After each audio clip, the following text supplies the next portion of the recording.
अच्छा, मुझे लगता है कि ये सिर्फ़ मेरे साथ नहीं, हर लड़की के साथ ही ऐसे होता है कि जब आप मम्मा के घर पे आते हो और फिर वापस जा रहे होते हो तो आपका सामान डबल हो जाता है। इसी तरह मेरे साथ भी ऐसे ही था, मैं 1 बैग लेकर आई थी और वापसी पे मेरे 2 बैग हो गए थे। तो जी 1.5 महीना हो गया था हम मम्मा की तरफ आए हुए थे, आज फाइनली हम अपने घर वापस जा रहे हैं।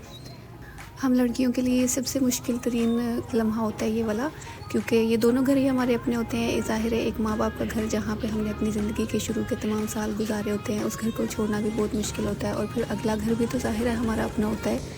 एक तरफ माँ बाप का घर होता है जो शुरू से आपने जहाँ पे अपनी ज़िंदगी के इतने साल गुजारे होते हैं वो हमेशा आपके दिल का एक हिस्सा रहता है, लेकिन एक तरफ फिर आपका अपना घर होता है जो जहाँ पे आपको दुनिया भर का सुकून मिलता है।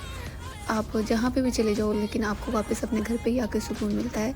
अल्लाह ताला तमाम बेटियों को अपने घरों में सुकून नसीब फरमाए, तमाम बेटियों के नसीब अच्छे करे, आमीन।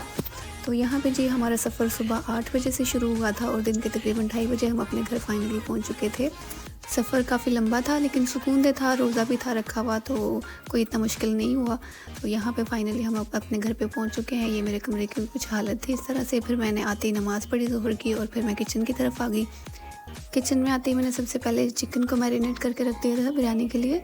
आज ज़्यादा कुछ बनाने का इरादा तो नहीं था, मैंने सोचा था बिरयानी बना लेंगे सिंपल, साथ में कुछ हल्की-फुल्की सी जैसे फ्रूट चाट और फ्राइड में अम्मी ने ना समोसे वगैरह बना के फ्रीज़ किए हुए थे, तो वो मेरे लिए आसानी हो गई थी काफ़ी ज़्यादा। और अम्मी और जो टाउन की जो मस्जिद है उसके जो इमाम हैं उनकी भी इफ्तारी जानी थी, तो मैं बस ज़ोहर के बाद शुरू हो गई थी किचन में आके। तो मैंने आहिस्ता-आहिस्ता अपने सारे काम ख़त्म कर लिए आसानी से, कोई मुझे मुश्किल नहीं हुई इतनी। बिरयानी को दम लगा के मैंने साथ ही यहाँ पे सलाद वगैरह कटिंग कर लिया था। पकौड़ों का भी मसाला मैंने कटिंग करके जो है वो रख दिया था, उसमें मसाले सारे डाल के उसको मैंने रख दिया था। बस टाइम पे जब फ्राई करने के टाइम उसमें थोड़ा सा पानी में ऐड करके फिर उनको फ्राई कर लेती हूँ। तो यहाँ पे जी मैं सलाद कटिंग कर रही थी, मैंने फ्रूट चाट भी पहले से कटिंग करके रख दी थी। फ्रूट चाट में जो है ना मैं स्ट्रॉबेरी वो उसके अंदर शामिल नहीं करती, वो बाद में मैं ऊपर से काट के डाल देती हूँ।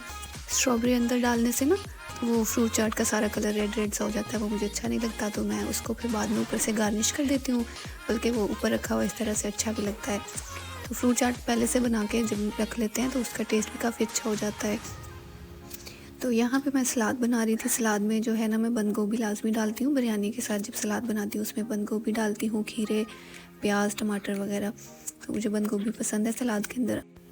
बाकी इसमें ऊपर से थोड़ी सी नमक और काली मिर्च डाल देंगे और थोड़ा सा लेमन जूस डाल देंगे। मैं बिरयानी के साथ रायता वगैरह कम ही लेती हूँ, सलाद मुझे बहुत पसंद होता है बिरयानी के साथ, तो वो मैं लाज़मी लेती हूँ।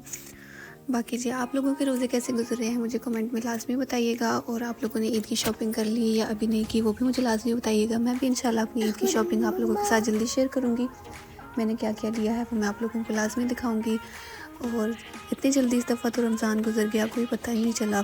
माशाल्लाह इतनी रौनकें होती हैं रमज़ान में, इतनी बरकतें होती हैं हमारे घरों में, हमारे खानों में, हर चीज़ में अल्लाह ताला इतनी बरकत डाल देते हैं। अल्लाह ताला हमें अगले साल के भी रोज़े देखना नसीब फरमाए।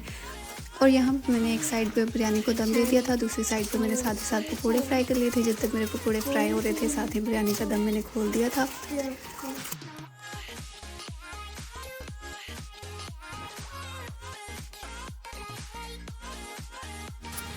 और यहाँ पे जी पकौड़े फ्राई करने के बाद मैंने जो है वो 2 ट्रे तैयार की, एक अम्मी के लिए और दूसरी जो इमाम मस्जिद हैं उनको भी इफ्तारी भेजनी थी, इन दोनों के लिए फिर मैंने ट्रे तैयार कर ली। और यहाँ पे फिर थोड़ा सा ही टाइम रह गया था इफ्तारी में, साथ ही मैंने इनको देने के बाद अपने लिए भी सुफ्रा लगा लिया था। और बस हम लोगों ने साथ में बैठ के इफ्तारी की, और इफ्तारी के फ़ौरन बाद ही कुछ मेहमान आ गए थे, फिर उसका वीडियो तो मैं नहीं बना सकी। फिर बस आज का व्लॉग यहीं तक का था। अपना बहुत सारा ख्याल रखिएगा, मिलते हैं नेक्स्ट वीडियो में। जब तक के लिए अपना बहुत सारा ख्याल रखें। अल्लाह हाफिज़।